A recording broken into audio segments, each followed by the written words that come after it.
We are gentlemen of Japan.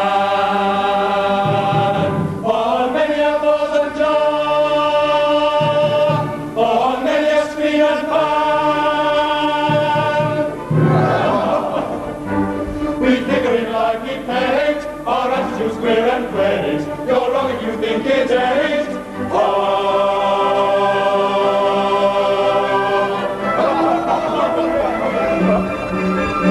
If you think our work by scripting,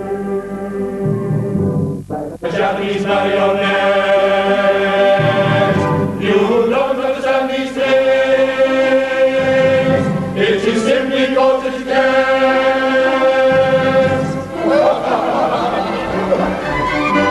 Perhaps I suppose it's wrong, can't keep it up all day long. If that's your idea, you're wrong.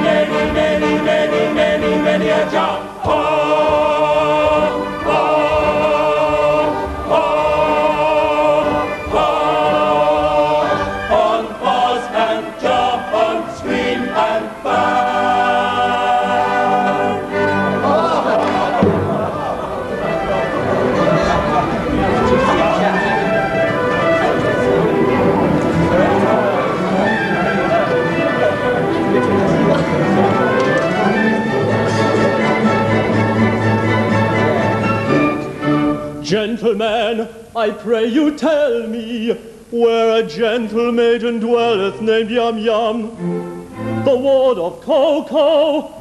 In pity speak, or speak, I pray you. Why, who are you who ask this question?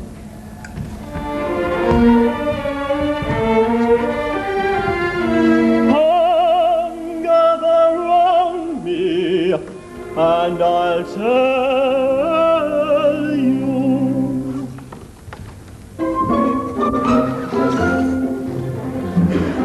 A wandering minstrel, I, a thing of shreds and patches, of ballad songs and snatches, and dreamy lullaby. My catalogue is long through every passion ranging, and to your humours changing, I tune my supper song, I tune my supper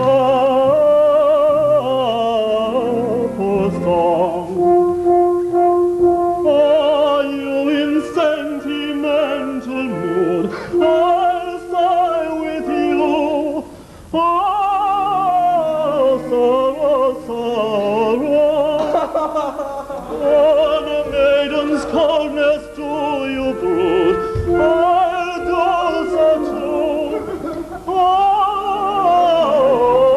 sorrow, sorrow, I'll charm your willing ears with the lover's tears.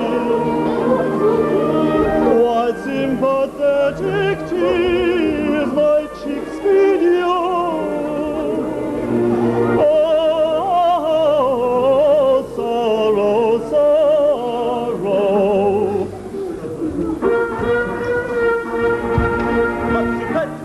Sentiment is wanted. I've patriotic ballads cut and dried, for whenever country's banner may be flaunted, all other local banners are defied. Our warriors every rank has never quail or they conceal it if they do. And I shouldn't be surprised if they should tremble before the mighty troops, the troops of Pinafore. You shouldn't be surprised if they should tremble with the Lord before the mighty troops, the troops of Pinafore.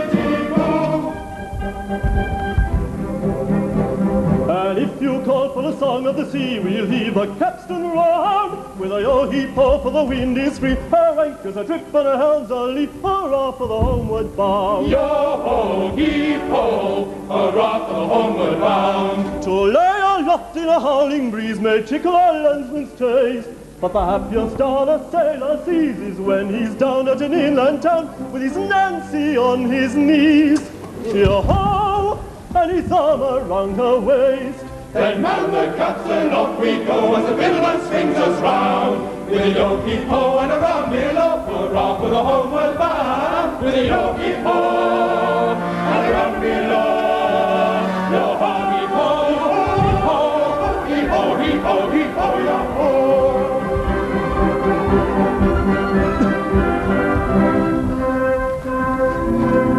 A wandering minstrel, I, a thing of shreds and patches, of ballad songs and snatches, and dreamy lullabies,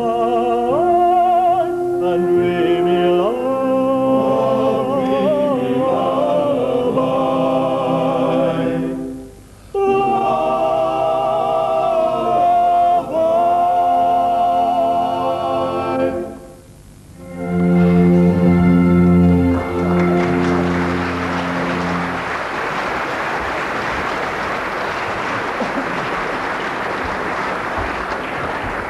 What may be your business with Yum? I'll tell you. A year ago, I was a member of the Titipu town band. It was my job to take the cap round for contributions. While discharging this delicate task, I saw Yum Yum. We fell in love at once, but she was engaged to her guardian, Coco, a cheap tailor, and I saw that my suit was hopeless. Overwhelmed with despair, I quit the city. Judge of my delight when I heard that Coco had been condemned to death for flirting. I hurried back at once in the hope of finding Yum Yum at liberty to listen to my protestation. It is true that Coco was condemned to death for flirting, but he was reprieved at the last moment and raised to the exalted rank of Lord High Executioner under the following remarkable circumstances.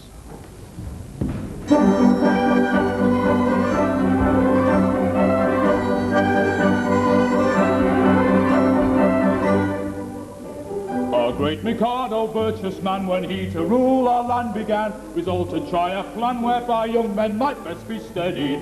So he decreed in words succinct that all who flirted, leered or winked, unless connubially should forthwith be beheaded, should forthwith be beheaded.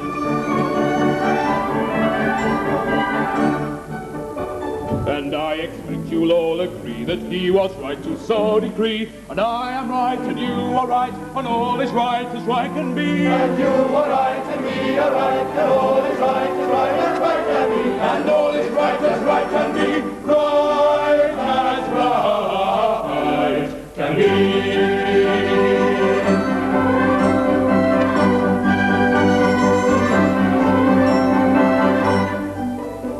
This stern decree you'll understand caused great dismay throughout the land, for young and old and shy and bold were equally affected. The youth who winked a roving eye or breathed an unconnubial sigh was thereupon condemned to die. He usually objected, he usually objected.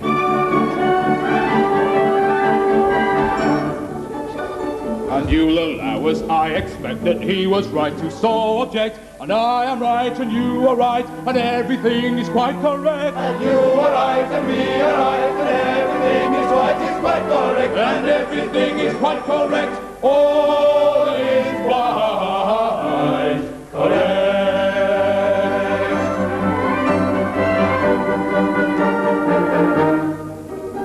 And so we straight let out on bail a convict from the county jail, who said what's next on some pretext, condemned her to be mown off, and made him headsman, for we said, who's next to be decapitated, cannot cut off another's head until he's cut his own off, his own off, his own off, till he's cut his own off. And we are right, I think you'll say, to argue in this kind of way. And I am right and you are right, and all is right, Kalurale. And you are right and we are right, and all is right, Kalurale. And I am right and you are right, and all is right.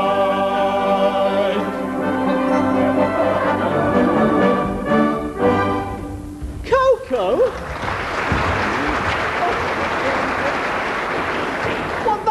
Taylor, Lord High Executioner of Titipu. Well, that's That's the highest rank a citizen can attain. It is. Our logical Mikado, seeing no moral difference between the dignified judge who condemns a criminal to die and the industrious mechanic who carries out the sentence, has rolled the two offices into one. Hence, every judge is now his own executioner. Why, how good of you, for I see you're a gentleman of the highest rank, to condescend to tell all this to me, a mere strolling minstrel. Don't mention it. I am, in point of fact, a particularly haughty and exclusive person of pre-Adamite ancestral descent. You will understand this when I say that I can trace my ancestry back to a primordial, protoplasmal atomic globule. I can't help it. I was born sneering. But I struggle hard to overcome this defect. I mortify my pride continually. When all the high officers of state resigned in one body because they refused to serve under an ex-tailor, did I not unhesitatingly accept all their posts at once? And the salaries attached to them. You did. It is consequently my degrading duty to serve this upstart as First Lord of the Treasury, Lord Chief Justice,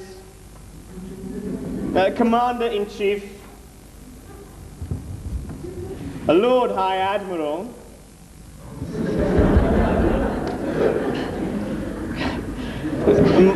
Master of the Buckhounds, a Groom of the Backstairs, Archbishop of Titipu, and Lord Mayor, both acting and elect, all rolled into one. And a salary, a poobah paid for his services. I, a salaried minion. I do it, it revolts me, but I do it. And he does you credit. But I don't stop at that. I go and dine with middle-class people on reasonable terms. I dance at cheap suburban parties for a moderate fee. I accept refreshment at any hands, however lowly. I also retail state secrets at a very low figure.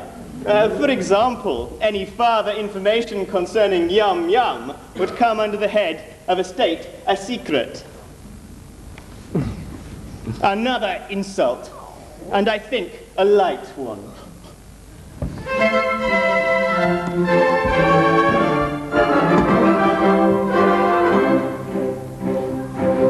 The young man despair, likewise go to Yum Yum the fair. You must not woo, it will not do. I'm sorry for you, you very imperfect ablutioner. This very day from school, Yum Yum Will went her way and homeward come, with a beat of drum and a rum-tum-tum, to wed the Lord High Executioner. And the brass will crash, and the trumpets bray, and the party dash on their wedding day. She'll toddle away as Oliver with the Lord High Executioner. And the brass will crash, and the trumpets bray, and the party dash on their wedding day. She'll toddle away as Oliver with the Lord High Executioner.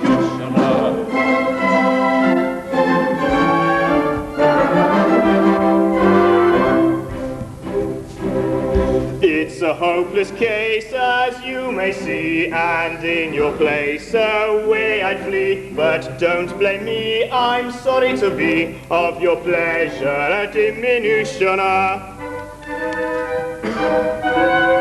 They'll vow their pact extremely soon. In point of fact, this afternoon, her honeymoon with that buffoon at 7 commences, so you shun her. And the brass will crash, and the trumpets bray, and they'll cut the dash on their wedding day. She'll toddle away as Oliver with the Lord High Executioner. And the brass will crash, and the trumpets bray, and they'll cut the dash on their wedding day. She'll toddle away as Oliver with the Lord High Executioner.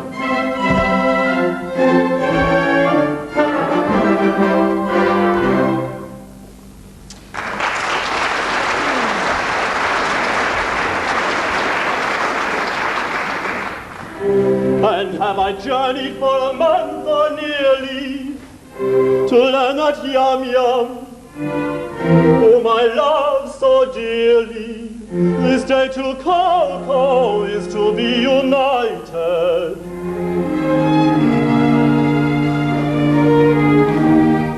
The fact appears to be as you've recited. But here he comes, equipped as suits his station. He'll give you any further information.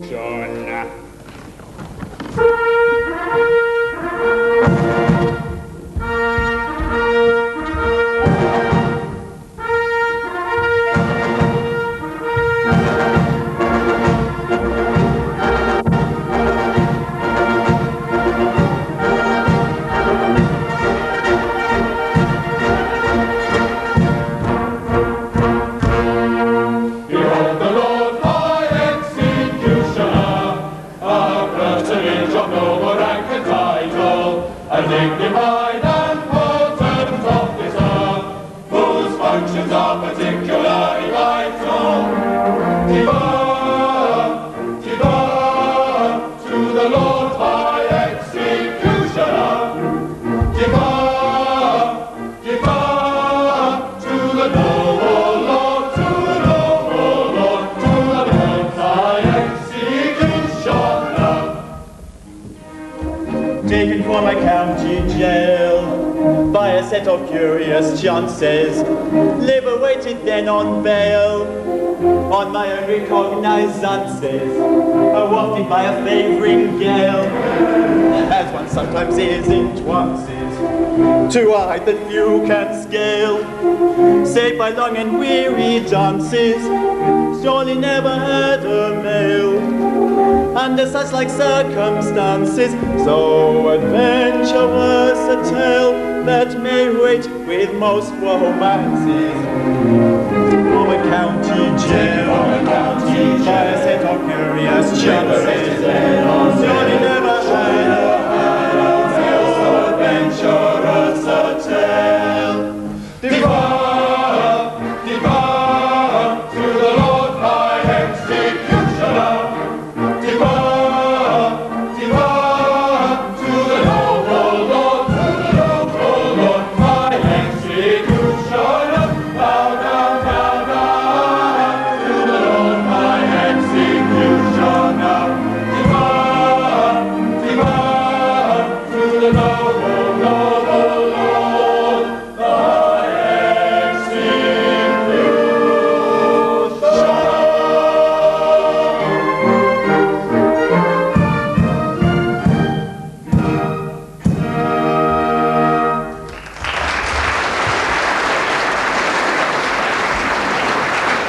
Gentlemen, I am much touched by this reception. I can only trust that by strict attention to duty, I shall ensure a continuance of those favours that it will ever be my study to deserve. If I should ever be called upon to act professionally, I am happy to think that there will be no difficulty in finding plenty of people whose loss will be a distinct gain to society at large.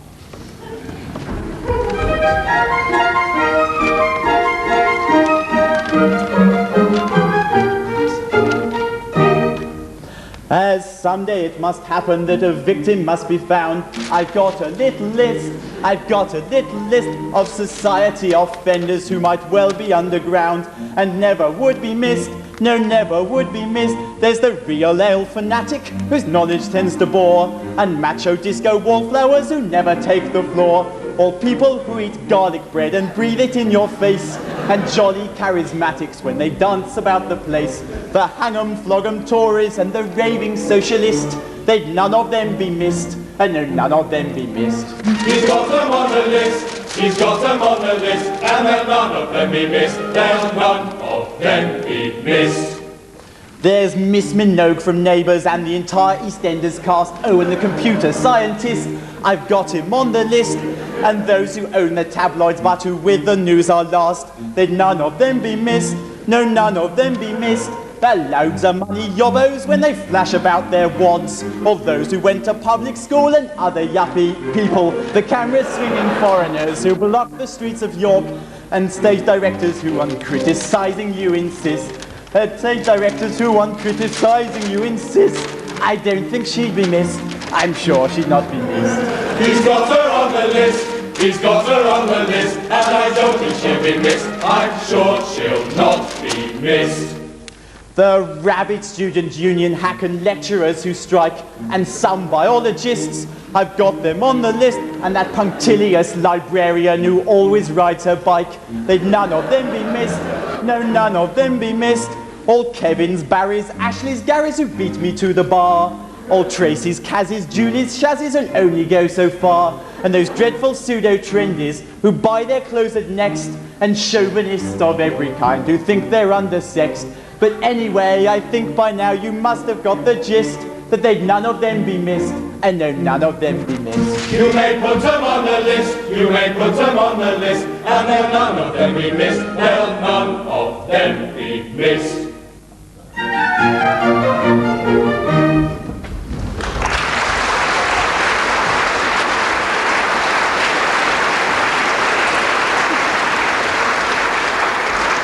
Pooh-Bah, it seems that the festivities in connection with my approaching marriage must last a week.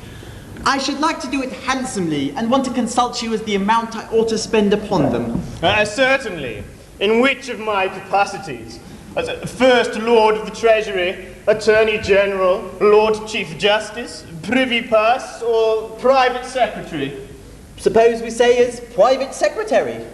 Speaking as your Private Secretary, I should say that as the city will have to pay for it, don't stint yourself, do it well. Exactly.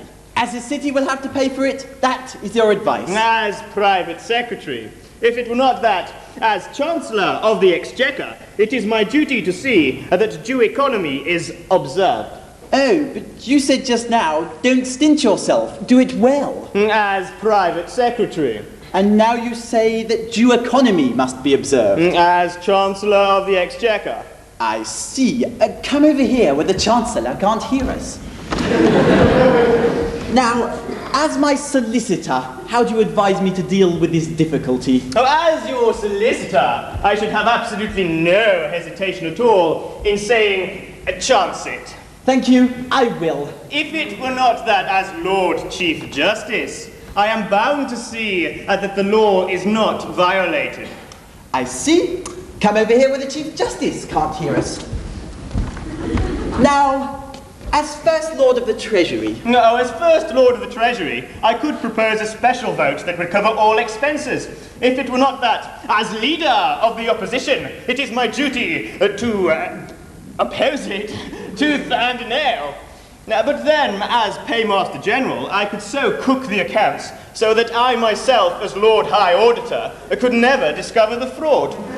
But then, it would be my duty as Archbishop of Titipu to give myself up into my own custody as First Commissioner of Police. That's extremely awkward. I don't say that all these distinguished people couldn't be squared. But it is only right to tell you that they wouldn't be sufficiently degraded in their own estimation unless they were insulted with a very considerable bribe. The matter shall have my careful consideration. But my bride and her sister's approach, and any little compliment on your part, such as an abject grovel in characteristic Japanese attitude, would be esteemed a favour. No money, no grovel.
Three little maids from school are we, bright as a schoolgirl well can be, filled to the brim with girlish glee.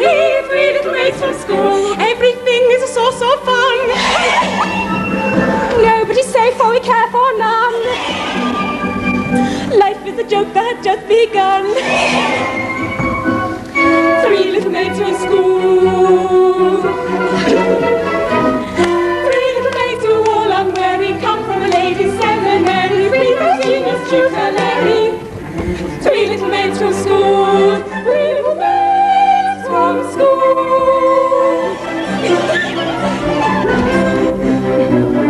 One little maid is a bright yum. Two little maids in attendance come. Three little maids make the total sum. Three little maids from school. From three little maids take one away. Two little maids remain and they won't have to wait very long, they say. Three little maids from school. Three little maids from school. Three little maids who all unwary come from ladies' seminary. Three genius tutelary. Three little maids from school. Three little maids from school.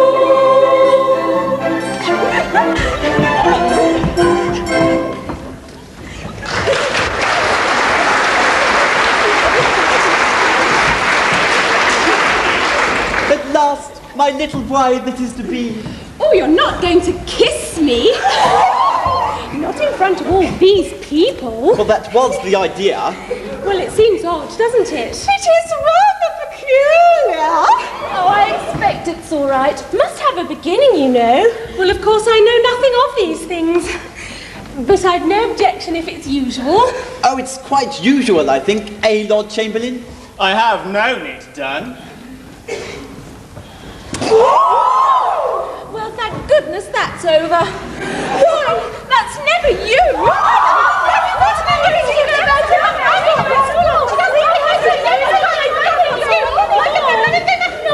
I beg your pardon?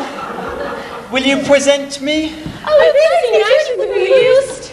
One at a time, if you please. If you please, this is the gentleman who used to play so beautifully on the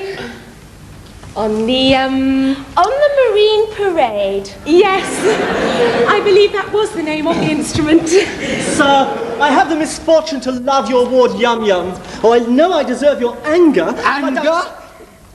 Not a bit of it, my boy. Why, I love her myself. Charming little girl, isn't she?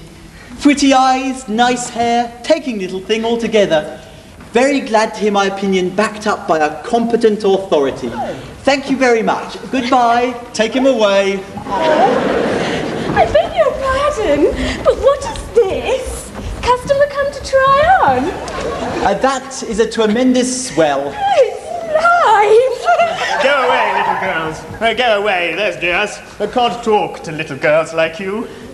Go away, there's dears. Allow me to present you, Pooh-Bah. These are my three wards.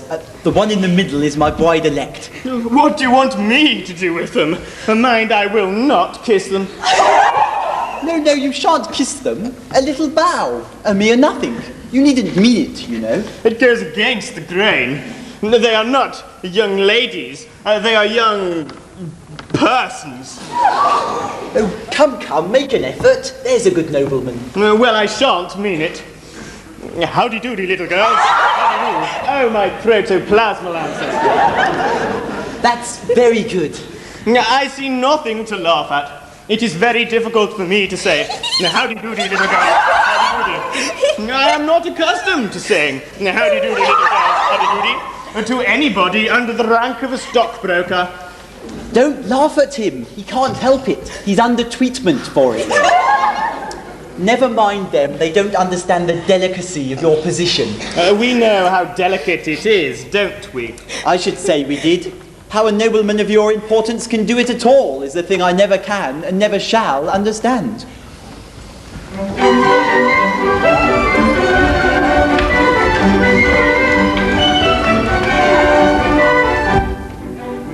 So please, sorry, much regret if we have failed in etiquette.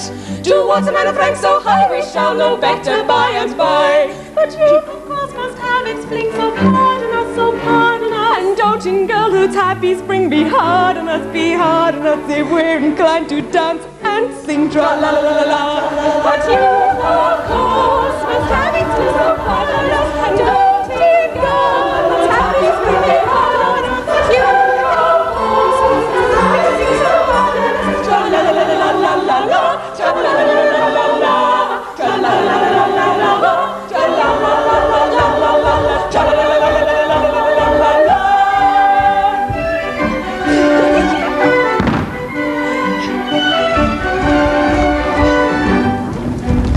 I think you ought to recollect you cannot show too much respect towards the highly titled few, but nobody does, and why should you? And that youth that us should have its fling is hard on us to our prerogative we cling. So pardon us, if we decline to dance and sing tra-la-la-la, tra-la-la-la. But you, of course, must have it fling, so pardon us, and don't it, girl, whose happy spring be hard on us.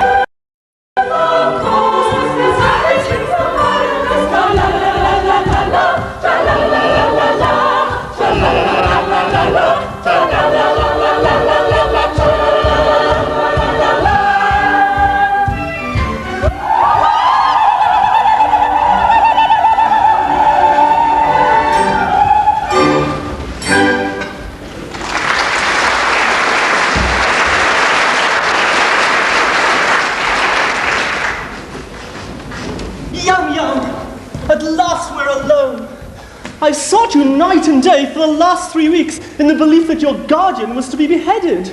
And now I find you're to be married to him this afternoon. Alas, yes. But you do not love him. Alas, no. Oh, modified rapture. But why do you not refuse him? Well, what good would that do? He's my guardian and he wouldn't let me marry you. But I would wait until you were of age. Now you forget that in Japan, girls do not arrive at years of discretion until they are 50. Oh, true. From 17 to 49 are considered years of indiscretion. Besides, a wandering minstrel who plays a wind instrument outside tea houses is hardly a fitting husband for the ward of a Lord High Executioner. But shall I tell her? Yes, she'll not betray me. What if it should prove that, after all, I'm no musician? There, I was certain of it. Directly I heard you play.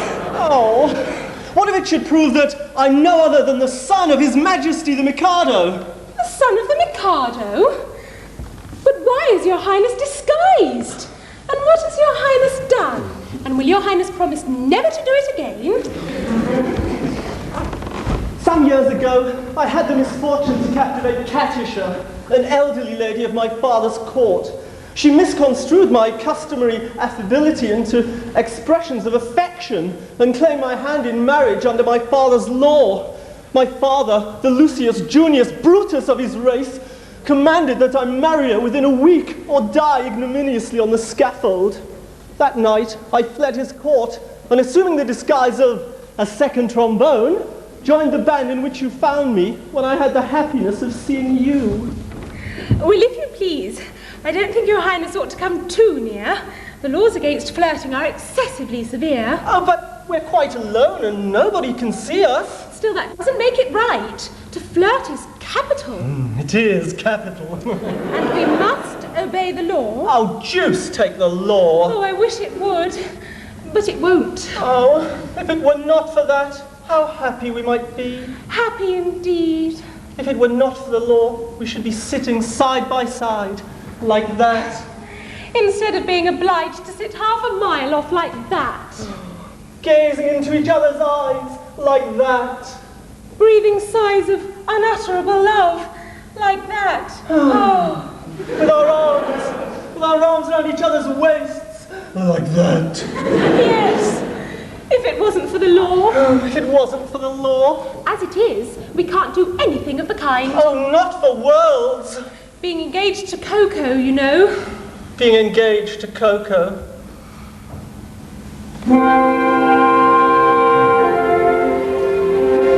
Were you not to Coco plighted, I would say in tender tone, love would let us be united, let us be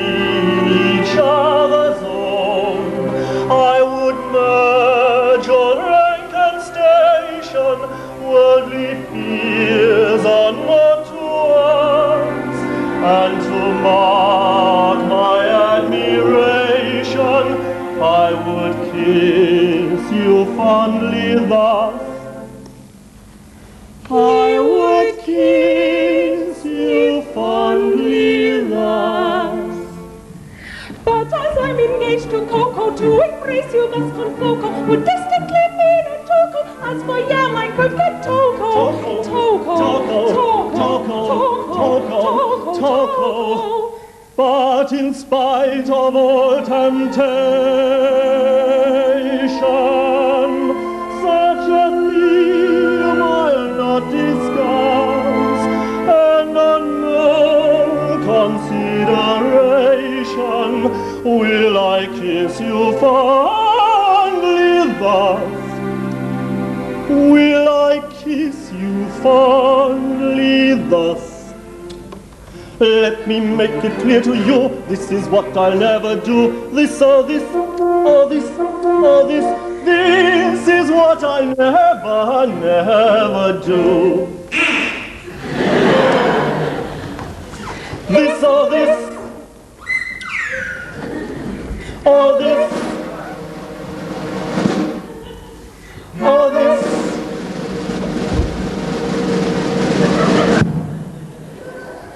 This is what I'll never do. You'll never do. I'll never do. You'll never do. Oh, this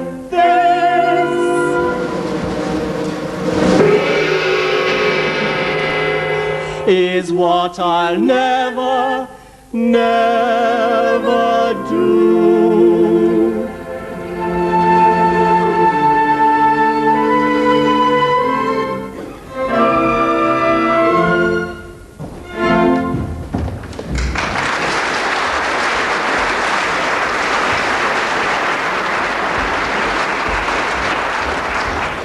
She goes.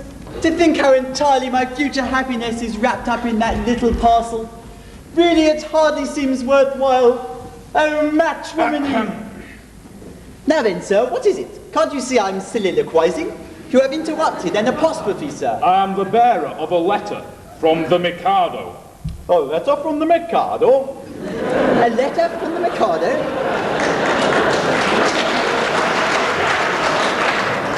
What in the world can you have to say to me?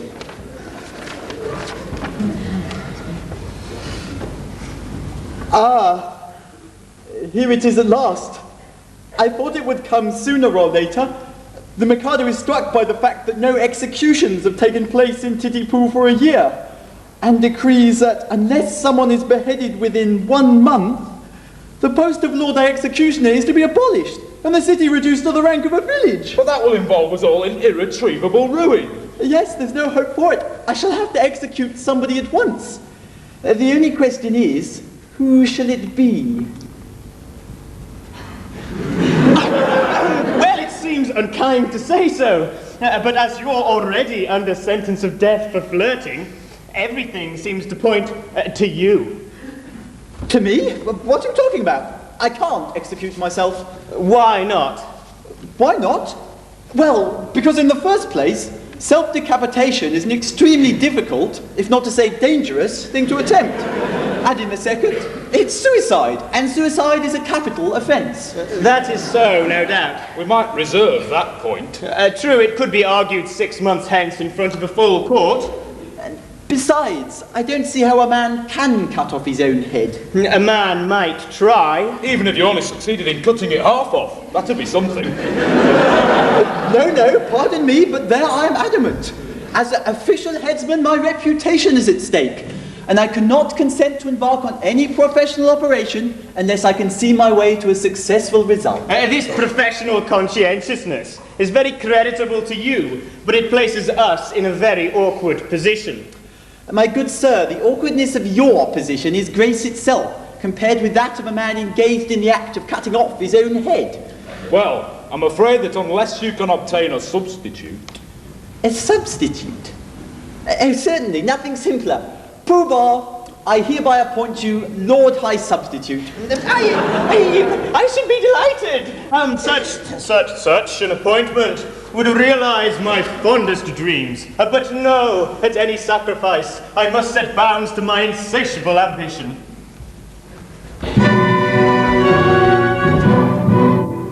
I am so proud, if I allowed my family pride to be my guide, I'd volunteer to quit this sphere instead of you in a minute or two, but family pride must be denied and set aside and mortified and mortified. My brain it teems with endless schemes, both good and new for titty-poo, but if I split the benefit that I diffuse, the town would lose. Now every man to aid his clan must plot and plan as best he can. I heard one day a gentleman say that criminals who are cut in two can hardly feel the fatal steel, and so are slain without much pain. If this is true, it's jolly for you, your car with screw to bid as a due. I am so proud. My brain it teems with endless family pride. Who are cut in two can hardly feel the fatal steel, and so are slain without much pain. If this is true, it's jolly for you, your car with screw to bid as a due.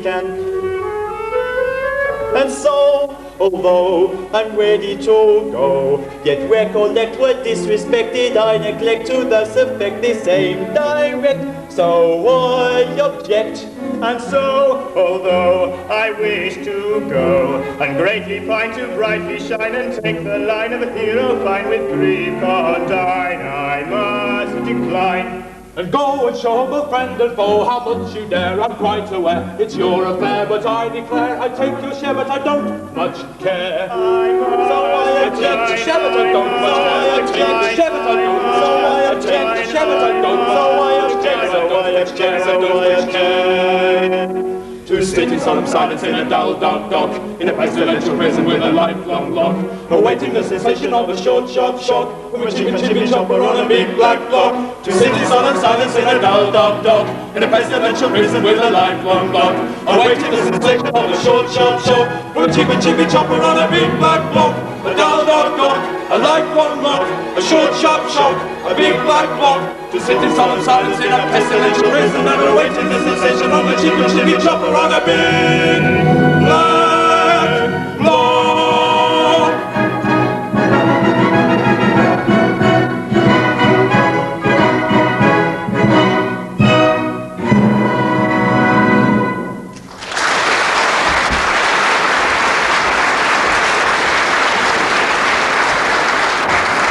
This is simply appalling.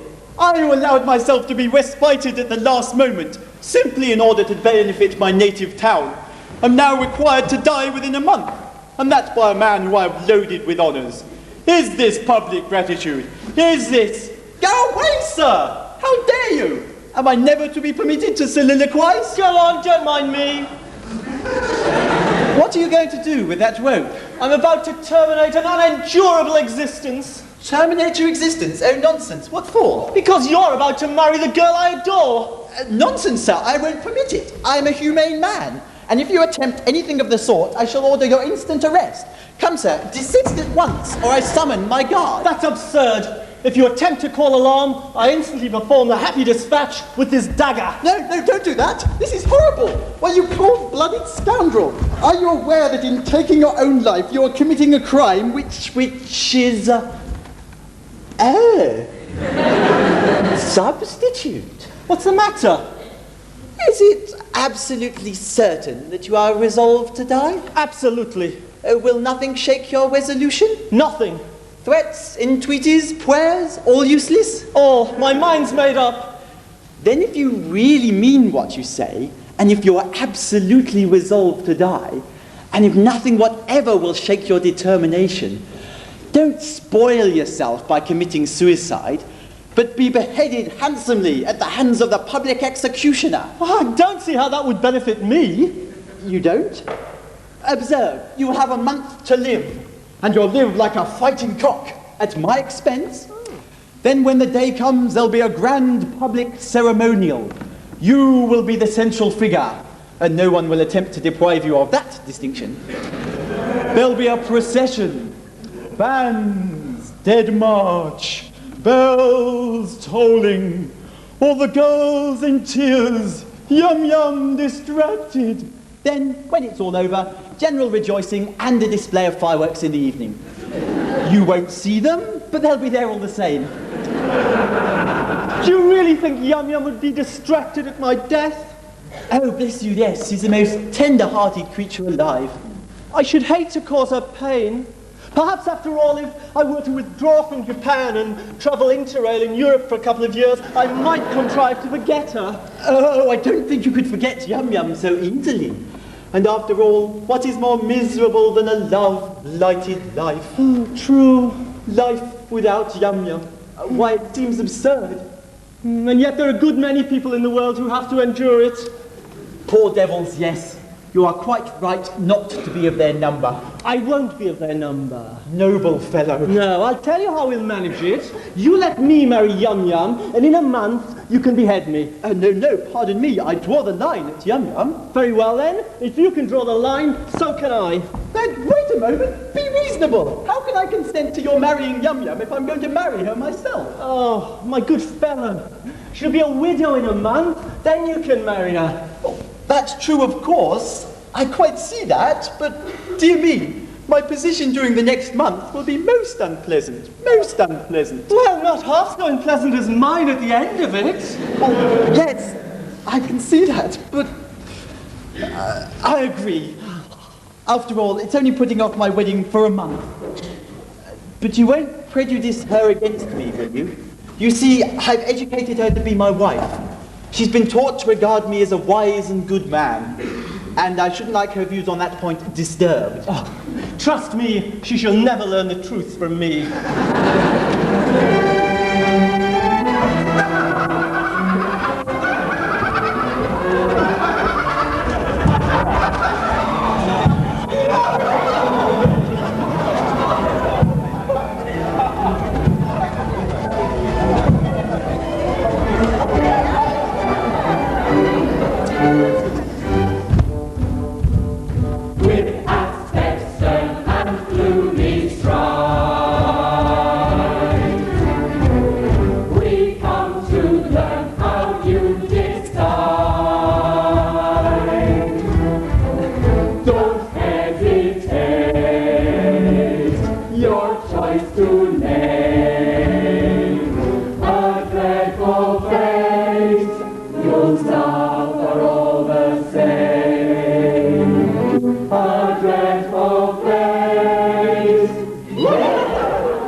To ask you what you mean to do, we punctually appear.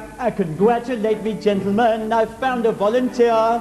The Japanese equivalent of here. 'Tis Nankipo. Hail Nankipo. I think he'll do. Yes, he'll do. He yields his life if all Yum Yum surrender. Now I adore that girl with passion tender, and could not yield her with a ready will, or her a lot, if I did not adore myself with passion tenderer still, with passion tenderer still. Ah, yes, he loves himself with passion tenderer still. Take her, she's yours.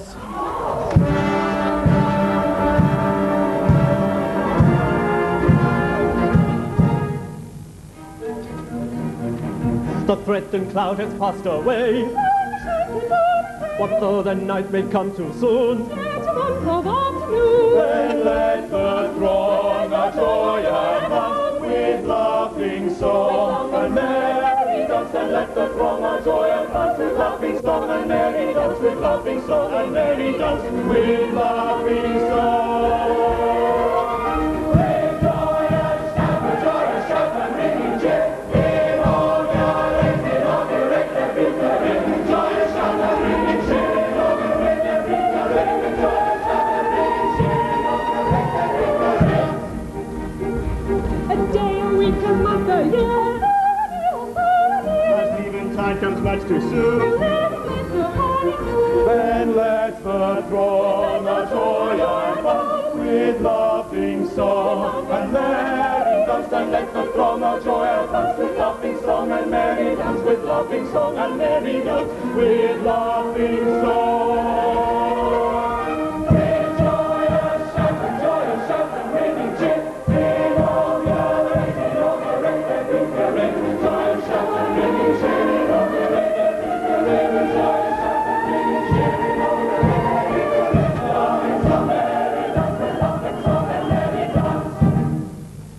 as in a month you've got to die if Coco tells us true. 'Twas empty compliment to cry long life to Nike Boo. But as 1 month you have to live as fellow citizen, this toast with 3 times 3 we'll give. Long life.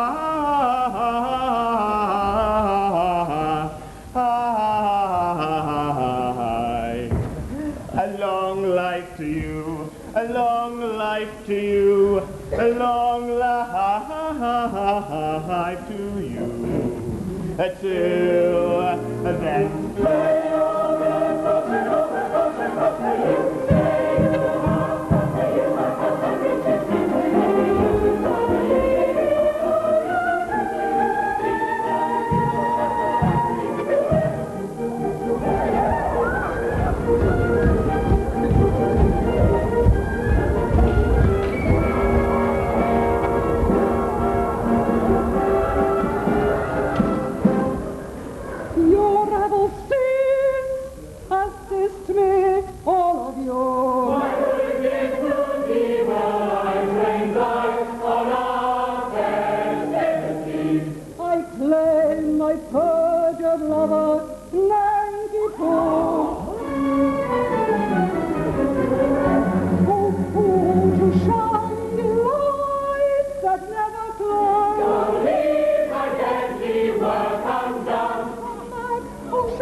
Katisha, the maid of whom I told you. No, you shall not go. These arms shall fasten upon you. Oh, fall that fleest my hallowed joy. Oh, blind that seest no equipoise. Oh, rush the judges from her.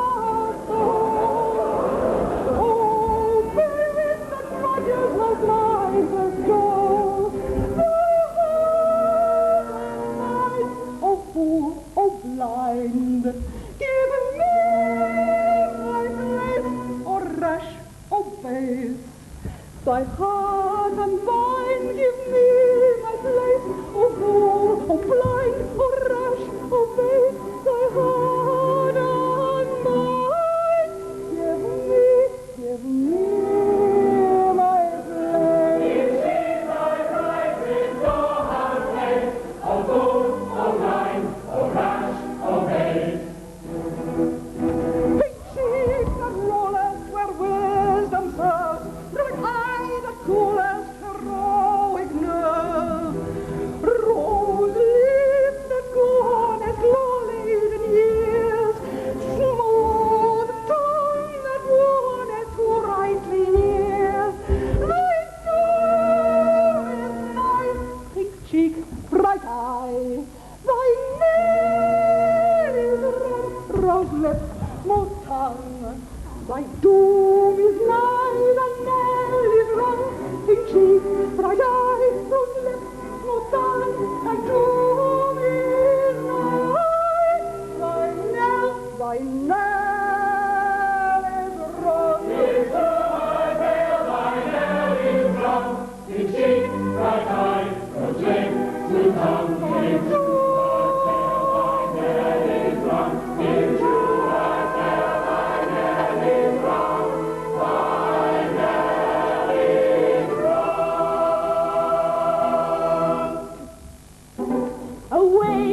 prosecute your quest from our intentions well expressed. You cannot turn us. The state of your connubial views towards the person you accuse does not concern us. So he's going to marry Yum Yum. Yum Yum. Your anger fed very for all will be merry. I think you had better succumb. Come down. Enjoy our expressions of glee. I pray you be dumb. Dum dum. You'll find there are many who would for a penny the wood for your guidance is mum. There's lots of good vision with me. On this subject we pray you be dumb. Dum dum. We think you had better sit down. Dum dum. You'll find there are many who would for a penny the wood for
rising. How foil my foe? No minstrel he, despite bravado. I know he is the son of your In vain you interrupt with a tornado. He is the only son of your I'll foil your king embargo. He's the son of your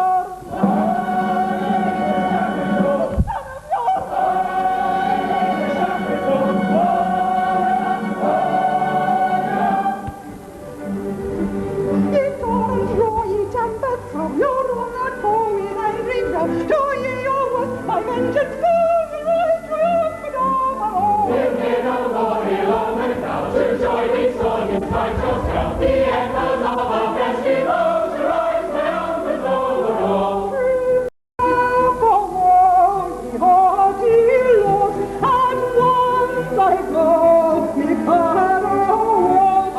Away you go, collect your horse, proclaim your woe, in dismal cause. We do not heed that dismal sound. For joy runs everywhere around. We do not heed that dismal sound. For joy runs everywhere around. Sing out to joy is song, get back your sound. Shall rise triumphant, shall rise triumphant.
sweet friend with you. Try if you can cry, we will do so too. When your summons start, like a frightened rose, flutter, glitter, heart, color come and go. Modesty at marriage tide will become the pretty bride. Modesty at marriage tide will become the pretty bride.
And wonder in my artless Japanese way just what it is that makes me so much more attractive than anybody else in the whole world.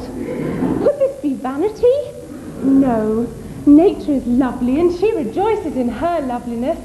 I am a child of nature, so I take after my mother.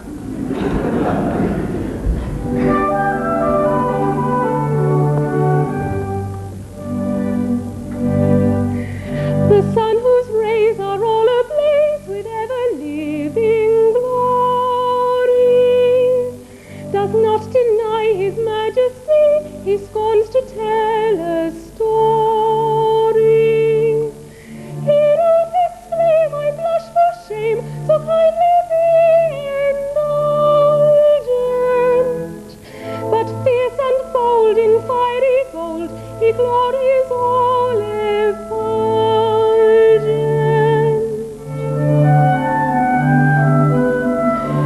I mean to rule the earth as he the sky. We really know the sun and I mean to rule the earth as he the sky. We really know our worth, the sun and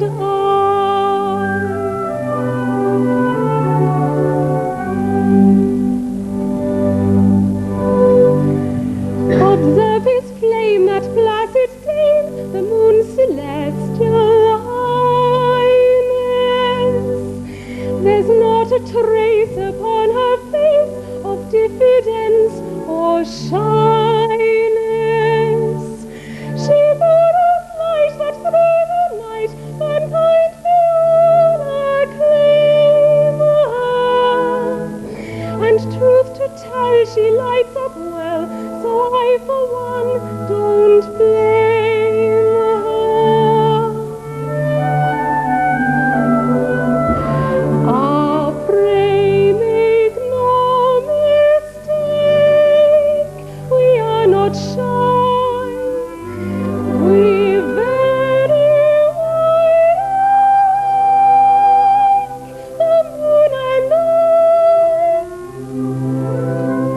Ah, pray make no mistake, we are not shy. We very wide awake, the moon and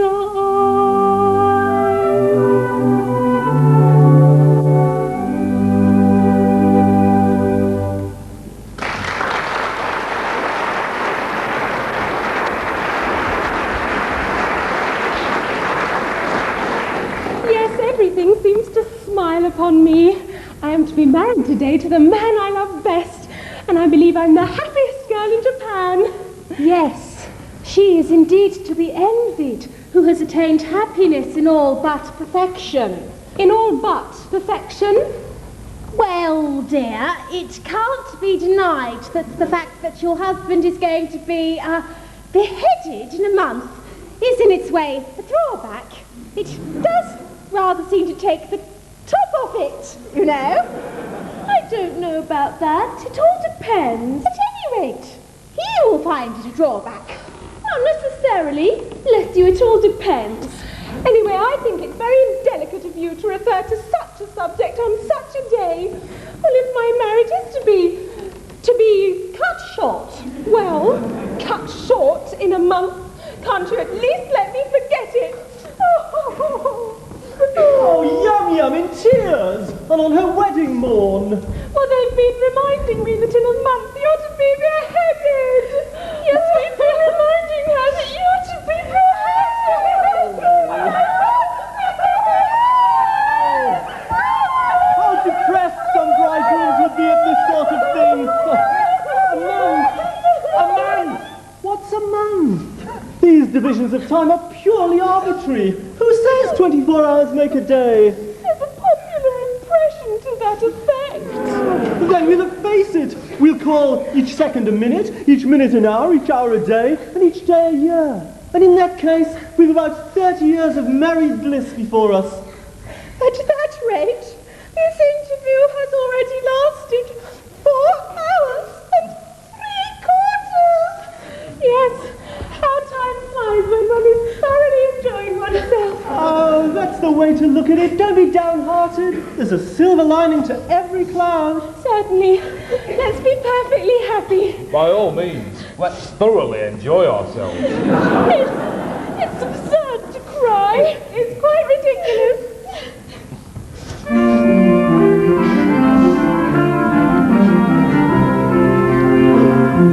Brightly dawns our wedding day. Joyous are we give thee greeting. Whither art thou fleeting? Fickle moment, prithee stay. Fickle moment, prithee stay. What though mortal joys be hollow? Pleasures coming, sorrows follow. Though the tocsin sound their long,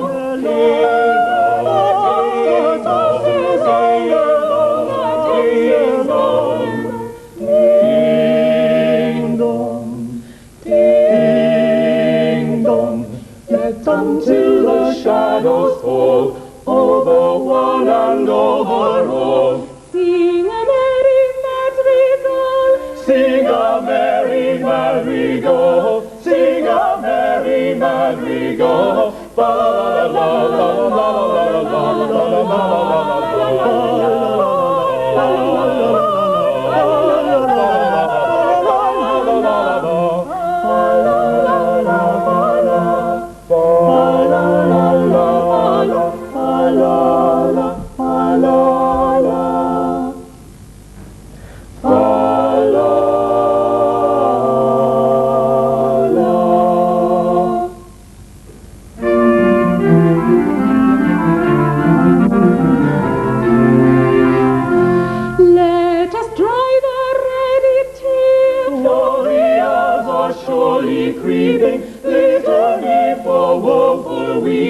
till the sad sundown is near, till the sad sundown is near. All must sip the cup of sorrow. I today and thou tomorrow. This the close of every song.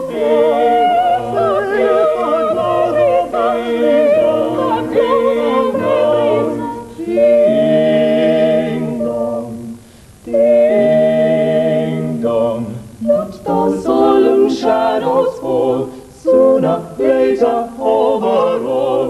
Sing a merry madrigal. Sing a merry madrigal. Sing a merry madrigal. La la la la la la la la la.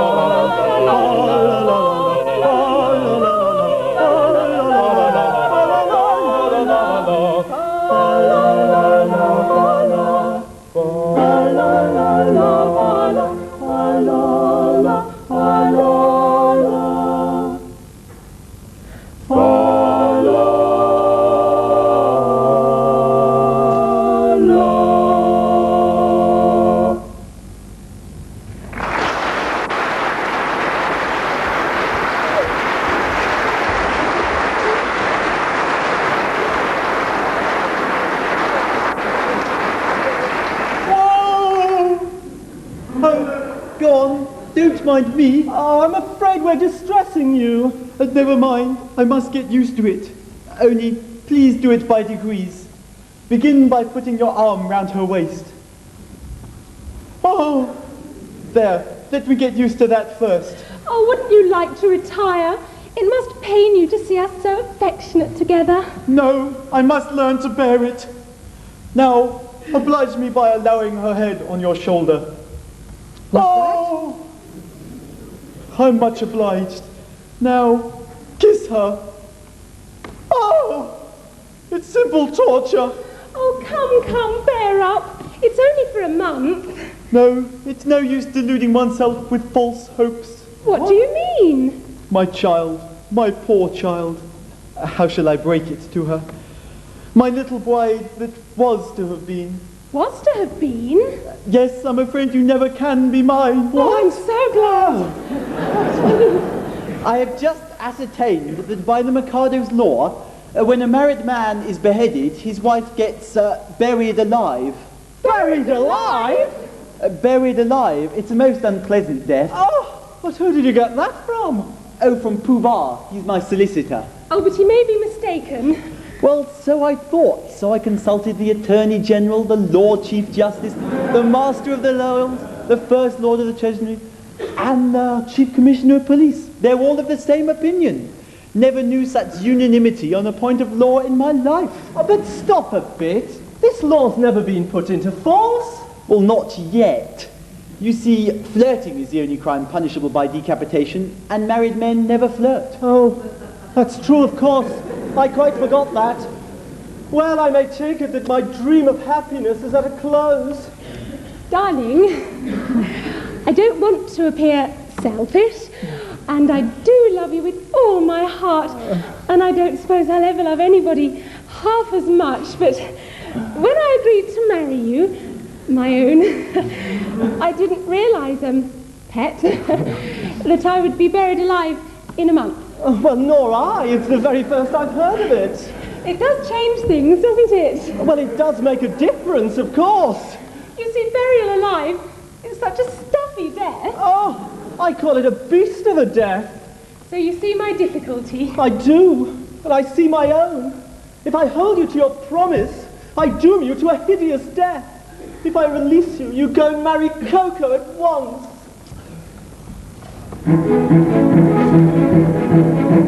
Here's how to do if I marry you. When your time has come to perish, then the maiden whom you cherish must be slaughtered too. Here's how to do, here's how to do. Here's a pretty mess, in a month or less. I must die without a wedding, let the bitter tears I'm shedding witness my distress. Here's a pretty mess, here's a pretty mess. Here's the state of things, to her life she clings. A matrimonial devotion doesn't seem to suit her notion, burial it brings. Here's the state of things, here's the state of things. With a passion that's intense I worship and adore, but the laws of common sense I often truly ignore. If what I say is true, 'tis death to marry you. Here's a pretty state of things, here's a pretty howdy-do. Here's a pretty state of things, a pretty state of things. Here's a howdy-do, here's a howdy-do. For if what I say is true, I cannot marry you. Here's a pretty, pretty state of things. Here's a pretty howdy-do.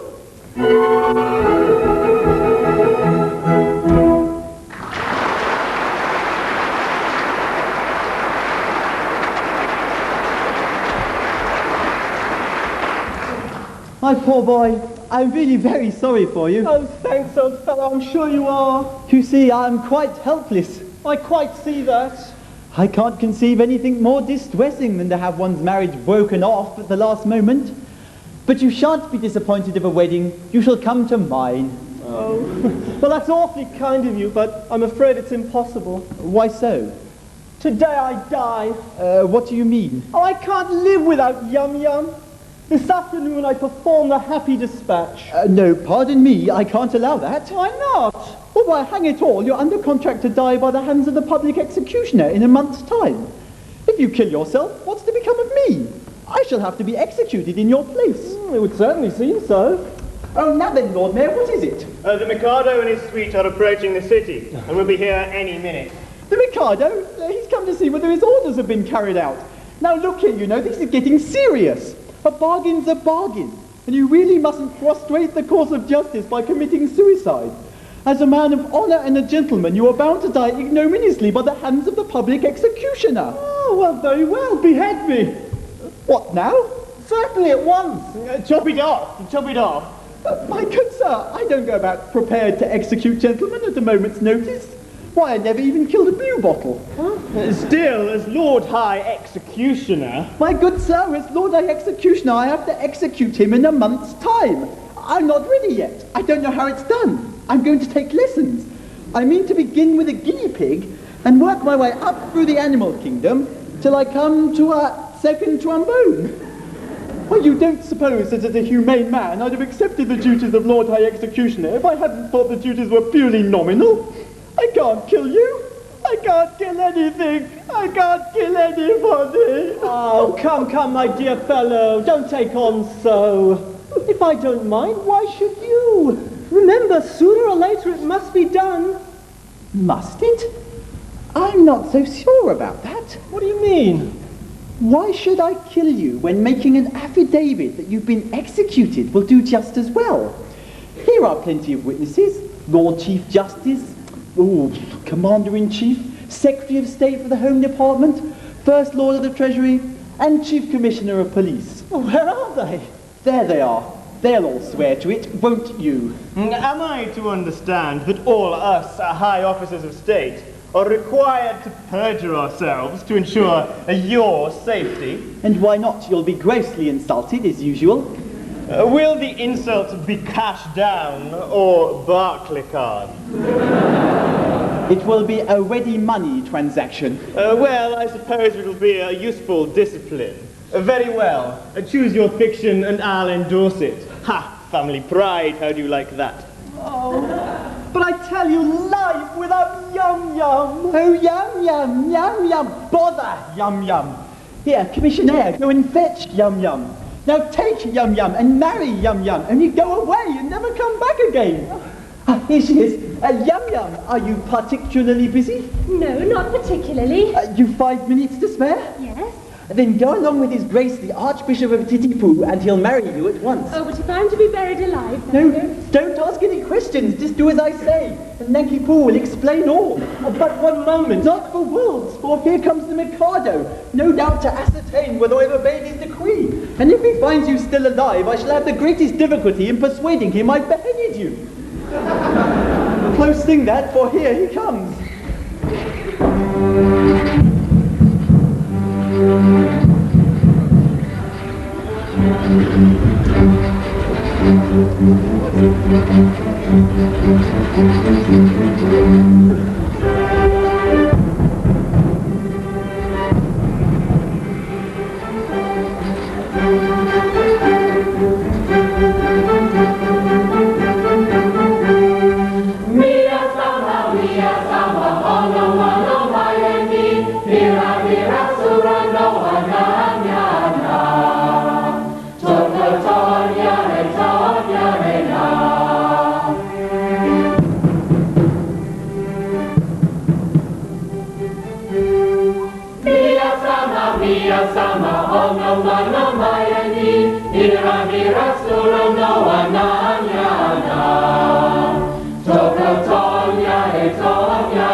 From every kind of man obedience I expect.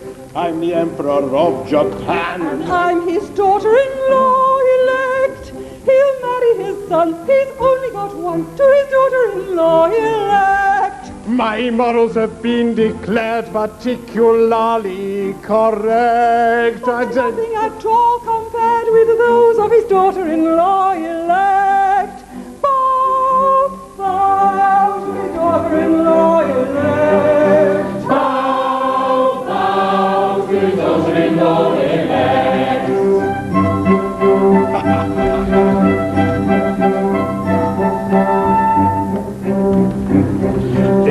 brotherly kind of way I govern each tribe and sect, all cheerfully on my sway. Except his daughter-in-law elect, as tough as a bone, with a will of her own, is his daughter-in-law elect. My nature is love and light, my freedom from all defect is insignificant quite compared with his daughter-in-law elect. Bow, bow to his daughter-in-law elect. Bow, bow to his daughter-in-law elect.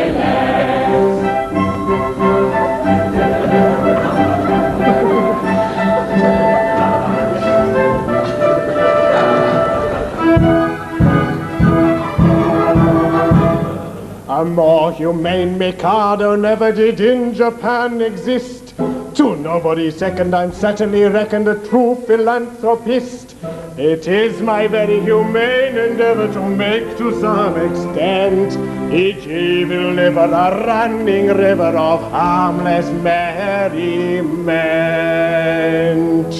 My object all sublime I shall achieve in time, to let the punishment fit the crime, the punishment fit the crime, and make its prisoner pent, unwillingly represent a source of innocent merriment, of innocent merriment. All prosy, dull society sinners who chatter and bleat and bore are sent to hear sermons, not mystical Germans, but Professor Laurie Taylor. The amateur tenor in operas comic, a man we have come to admire, shall be, if performing in Gilbert and Sullivan, exempt from all punishment dire. The punk who tattoos in places unlikely or colours her spiky hair green, so she'll be no harm, she is sent to the army where she'll be the square-bashing queen.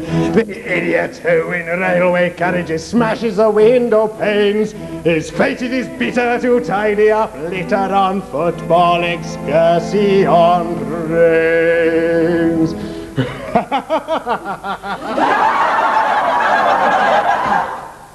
My object all sublime I shall achieve in time, to let the punishment fit the crime, the punishment fit the crime, and make his prisoner pent, unwillingly represent a source of innocent merriment, of innocent merriment. His object all sublime, he will achieve in time, to let the punishment fit the crime, the punishment fit the crime, and make his prisoner pent, unwillingly represent a source of innocent merriment, of innocent merriment. The advertising quack who wearies with tales of whites is made squeaky clean in his washing machine. Consumers have their rights. The rock and roll singer whose amplification assaults our sensitive ears shall sit through recordings of dolorous sonnets from Benjamin Britten and Pierce. The snooker star whom anyone catches wearing his specs upside down, if he's chained to his spot, will he like it or not? Or into the lake and he'll drown. No, here he'll play extravagant matches in university halls on a cloth control with a twisted cue and elliptical billiard balls.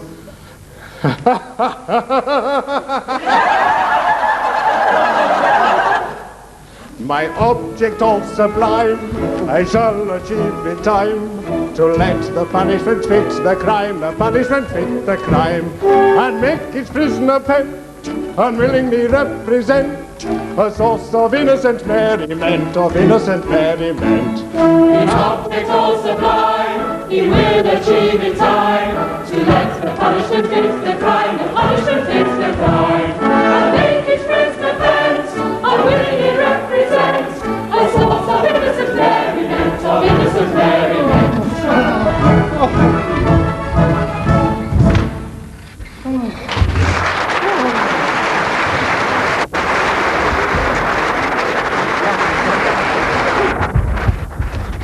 I am honored in being permitted to welcome your majesty. I am honored in being permitted to welcome your majesty. I guess the object of your majesty's visit, your wishes have been attended to, the execution has taken place. Ah, you've had an execution, have you? Yes, the coroner has just handed me his certificate. I am the coroner. And this is the certificate of his death. At Titipu, in the presence of the Lord Chancellor, Lord Chief Justice, Attorney General, Secretary of State for the Home Department, Lord Mayor, groom of the second floor front. They were all present, Your Majesty. I counted them myself. Very good house. I wish I'd been in time for the performance. Oh, a tough fellow he was too. A man of gigantic strength. His struggles were terrific. It was really a remarkable scene. Describe it.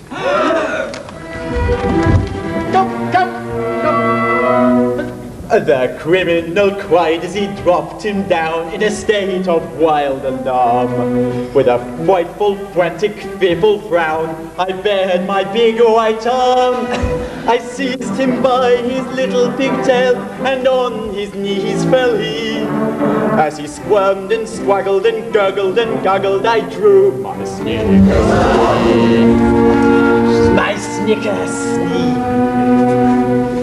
Oh, ne'er shall I forget the cry of the shriek that shrieked he, as I gnashed my teeth when from each sheath I drew my snickersnee.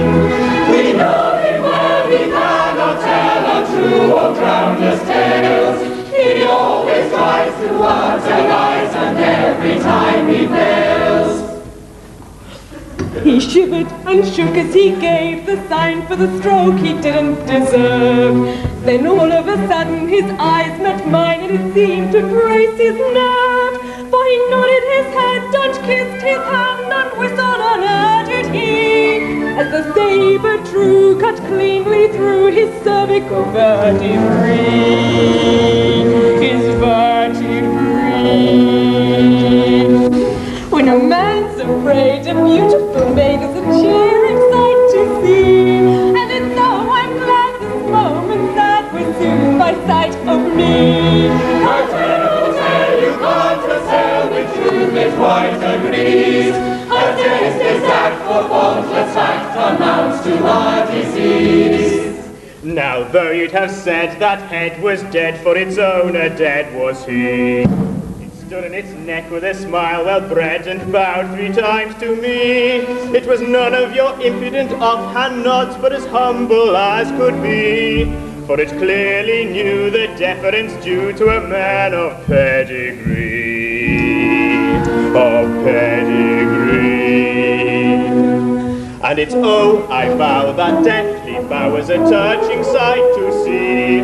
Though trunkless yet, it couldn't forget the deference due to me. This haughty youth, he speaks the truth whenever he finds it pays.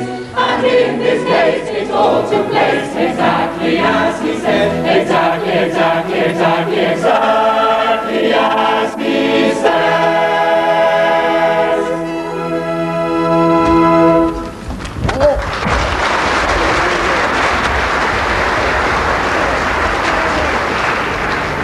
All this is very interesting, and I should like to have seen it. But we came about a totally different matter. A year ago, my son, the heir to the throne of Japan, bolted from our imperial court. Indeed. Had he any reason to be dissatisfied with his position? None whatsoever. On the contrary, I was going to marry him. And yet he fled. I am surprised that he should have fled from one so lovely. That's not true. No. You hold that I am not beautiful because my face is plain, but you know nothing. You are still unenlightened. Learn then that it is not in the face alone that true beauty is to be sought. My face is unattractive. It is. But I have a left shoulder blade that people come miles to see. My right elbow has a fascination that few can resist. Allow me. It is on view Tuesdays and Fridays. On presentation of your library card.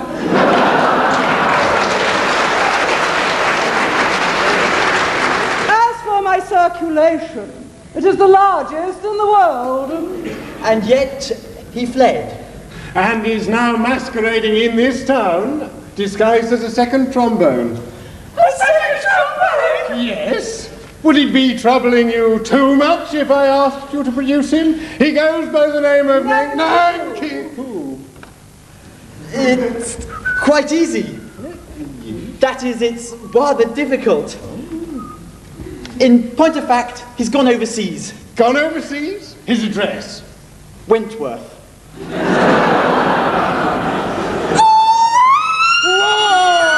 is the matter? See here! He's been Nankipo beheaded this morning.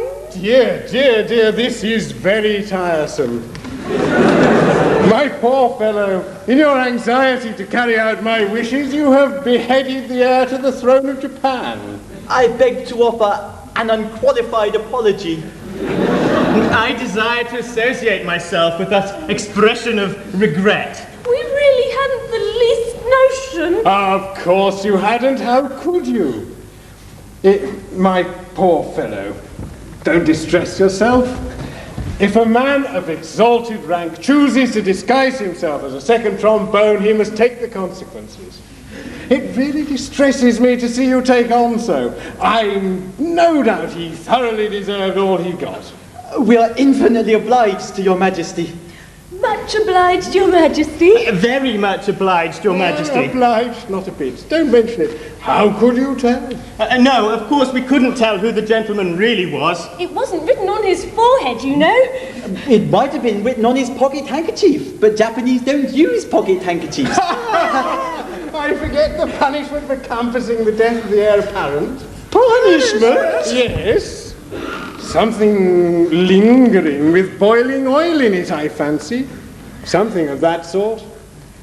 I think boiling oil occurs in it, but I'm not sure.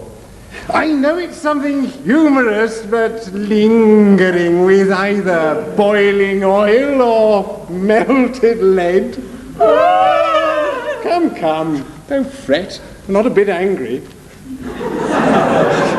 If your majesty will accept our assurance, we hadn't the least idea. Of course. I knew nothing about it. I wasn't there. That's the pathetic part of it. The fool of an act says compassing the death of the heir apparent. Not a word about a mistake. No. Or not knowing. No. Or having no notion. No. Or not being there. No. There should be, of course. Yes. But there isn't. That's the slovenly way in which these acts are always drawn.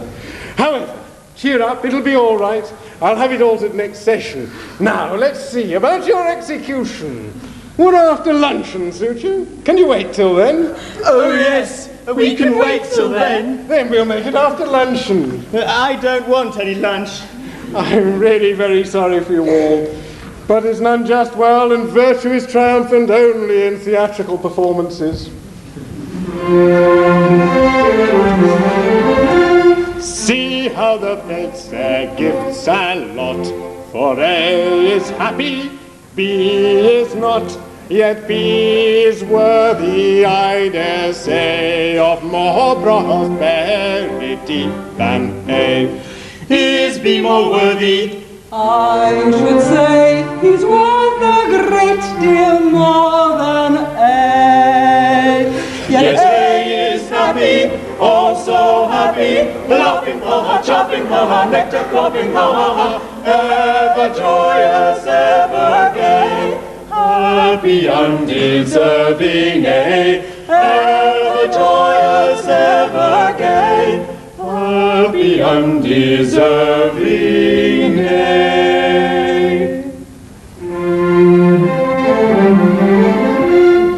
If I were fortune, which I'm not, B should enjoy A's happy lot, and A should die in misery. That is assuming I am B. But should A perish?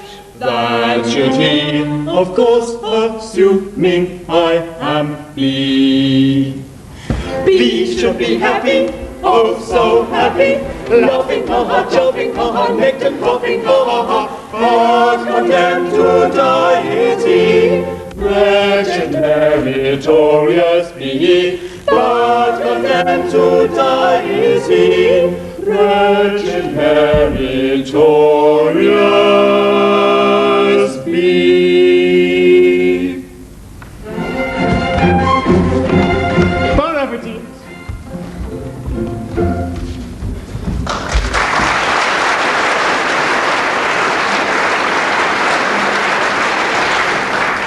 nice mess you've got us into with your nodding head and your deference due to a man of pedigree. A merely corroborative detail designed to give artistic verisimilitude to an otherwise bald and unconvincing narrative. Corroborative detail indeed, corroborative fiddlesticks. And you're just as bad as he is with your cock and bull stories about catching his eye and his whistling an air. But that's so like you, you must put in your oar. And what about you with your big right arm? Yes, and your snicker snee. Well, never mind that now. There's only one thing to be done. Nanky Poo hasn't started yet. He must come to life again at once. Here, Nanky Poo, I've good news for you. You're reprieved. Oh, it's too late. I'm a dead man, and I'm off on my honeymoon. Nonsense. A terrible thing has just happened. It seems that you're the son of the Mikado. Oh, yes, but that happened some time ago. Is this any time for airy persiflage? Your father is here. And with Katisha. My father? And with Katisha? Yes, he wants you particularly. So does she. Oh, but he's married now. But bless my heart, what has that to do with it? Well, you see, Katisha claims my hand in marriage. But I can't marry her because I'm married already. Consequently, she'll insist on my execution. And if I'm executed, my wife will have to be buried alive. You see our difficulty? Yes, I don't know what's to be done. Well, there's one hope for you. If you could persuade Katisha to marry you, then she'd have no further claim on me, and I could come to life again without any fear of being put to death. I marry Katisha. But I really think it's the only course. But my good girl, have you seen her? She's something horrible. Oh, but that's only her face. She has a right elbow that people come miles to see. I believe her right heel is much admired by connoisseurs. My good sir, I decline to pin my heart upon any lady's right heel. When it comes to this, while Katisha remains single, I prefer to be a disembodied spirit. While Katisha is married, however, existence will be as welcome as flowers in spring.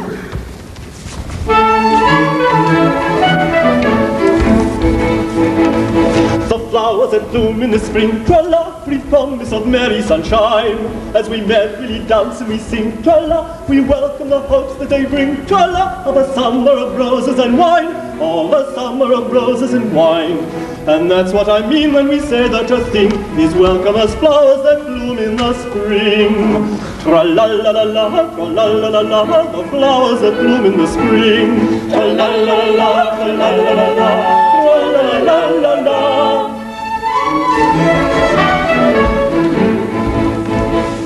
The flowers that bloom in the spring, twala, have nothing to do with the case.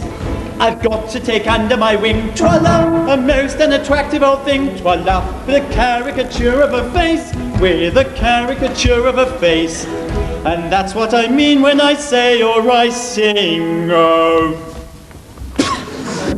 Bugger the flowers that bloom in the spring, tra-la-la-la-la, tra-la-la-la-la, oh bother the flowers in spring. Tra-la-la-la-la, tra-la-la-la, tra-la-la-la-la.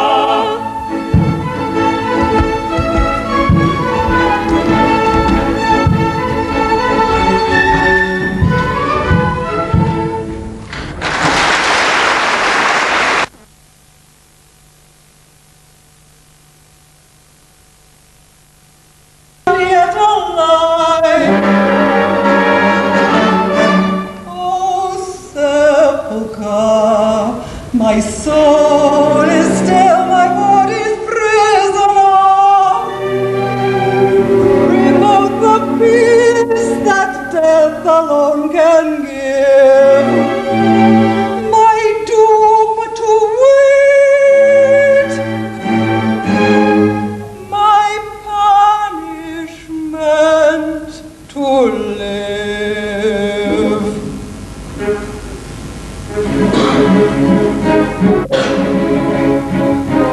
Hearts do not break, they sting and ache for old love's sake, but do not die. Though with each breath they long for death, as witnesseth the living eye, the living eye. Oh, living eye.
Katisha!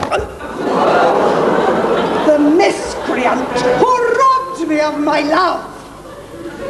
But vengeance pursues. They are heating the cauldrons. Katisha! Behold the suppliant at your feet. Katisha, mercy. Mercy? Have you mercy on him? See here, you have slain my love. He did not love me, but he would have loved me in time. I am an acquired taste. Only the educated palate can appreciate me. Well, I was educating his palate when he left me. Now he is dead. And where shall I find another?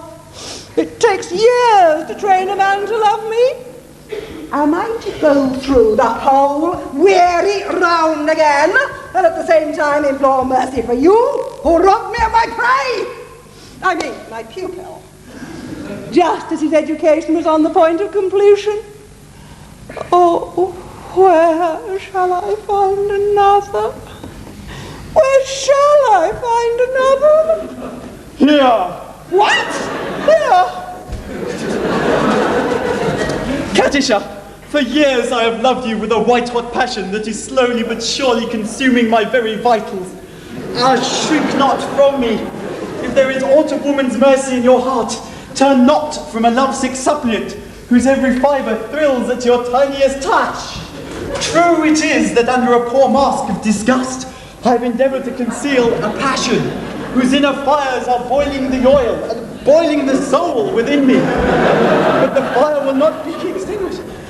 It defies all attempts at extinction, breaking forth all the more eagerly for its long restraint. It declares itself in words that will not be weighed, that cannot be schooled, that should not be too severely criticized. Katisha, I dare not hope for your love, but I will not live without it. Darling.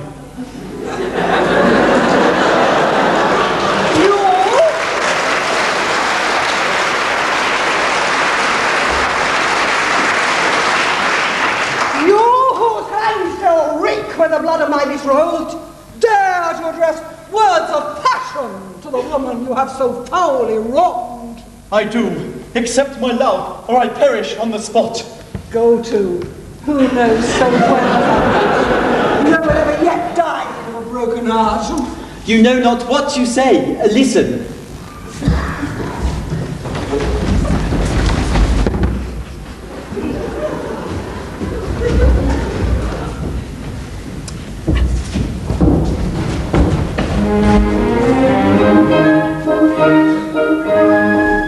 On a tree by a river, a little tomtit sang willow, tit, willow, tit, willow. And I said to him, Dicky bird, why do you sit singing willow, tit, willow, tit, willow? Is it weakness of intellect, buddy, I cried, or a rather tough worm in your little inside? With a shake of his poor little head he replied, oh, willow, tit, willow, tit, willow. He slapped on his chest as he sat on that bough, singing willow, tit, willow, tit, willow. And a cold perspiration bespangled his brow. Oh, willow, tit, willow, tit, willow. He sobbed and he sighed and a gurgle he gave. Then he plunged himself into the billowy wave, and an echo arose from that suicide's grave. Oh, willow, tit, willow, tit, willow.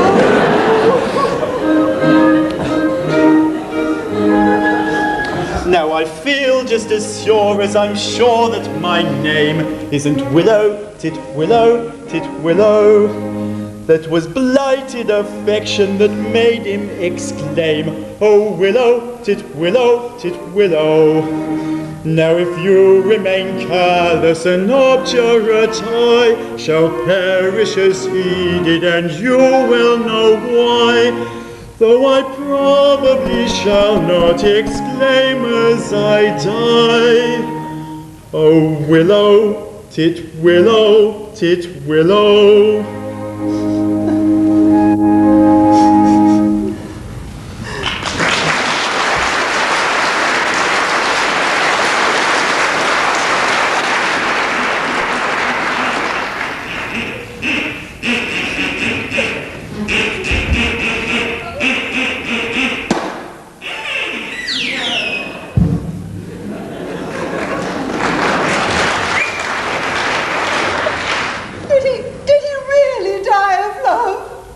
Yeah, he really did. All on account of a cruel little hen. Yeah. Poor little chap. Yeah, it's an affecting tale and quite true. I knew the bird intimately. Did you? He must have loved her very much. Oh, his devotion was something extraordinary. And if I refuse you, will you go and do the same? At once. No, anything but that. Oh, I am a silly little goose. You are? And you won't hate me because I'm just the weeest bit bloodthirsty, will you? Hate you? Oh, Katisha, is there not beauty even in bloodthirstiness? My idea exactly.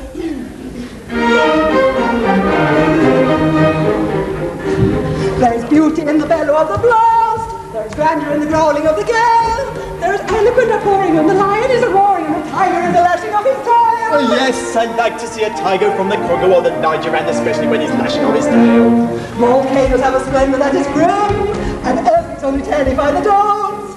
But to him who's scientific, there is nothing that terrific in the falling of a flight of thunderbolts. Yes, in spite of all my meekness, if I have a little weakness, it's a passion for a flight of thunderbolts. If that is so, sing very, not very, and seven, very, not take so one. Away we'll go and merrily marry, not totally tarry till day is done.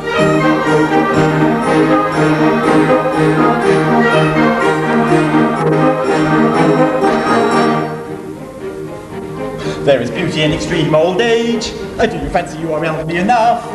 Information I'm requesting on this subject interesting. Is a maiden all the better when she's tough? Oh, out of this right dominion, there's a general opinion that she'll last a great deal longer when she's tough. Are you old enough to marry, don't you think? Won't you wait until you're 80 in the shade? There's a fascination frantic in a ruin that's romantic. Do you think you are sufficiently decayed? To the matter that you mention, I have given some attention, and I think I am sufficiently decayed. If that is so, sing very down, merry and seven and merry, our tastes are one. Away we'll go and merrily marry, nor tardily tarry till day is done. If that is so, sing very down, merry and seven and merry, our tastes are one. Away we'll go and merrily marry, nor tardily tarry till day is done. Sing merry down, merry, we'll merrily marry, nor tardily tarry till day is done.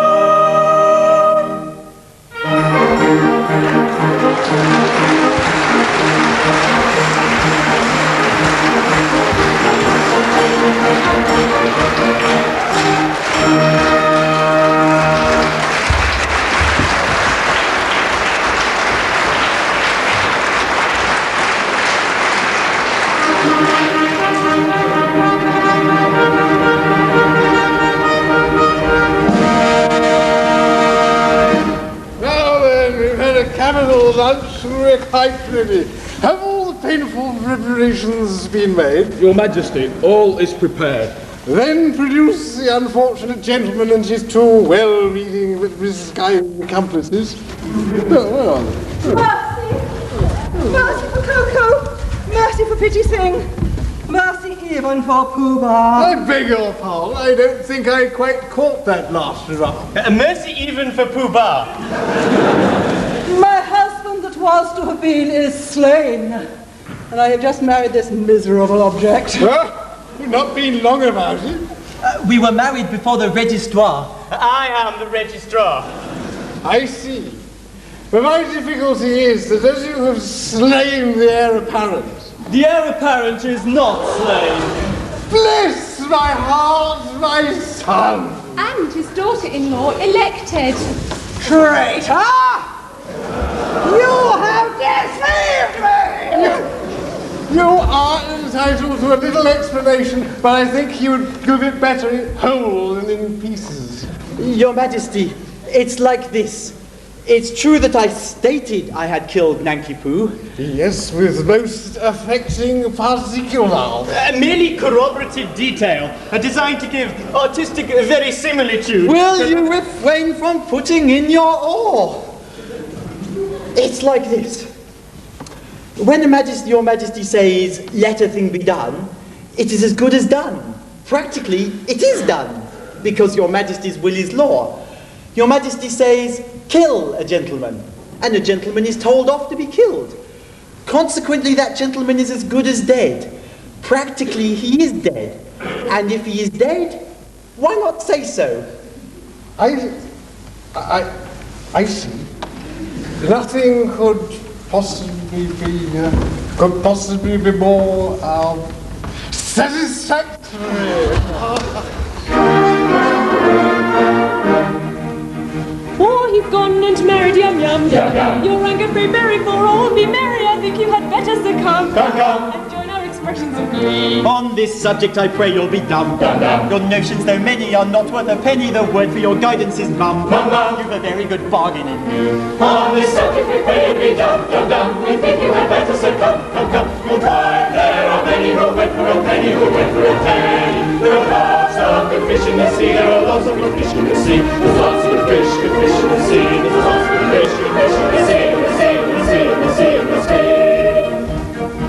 The threatened cloud has passed away.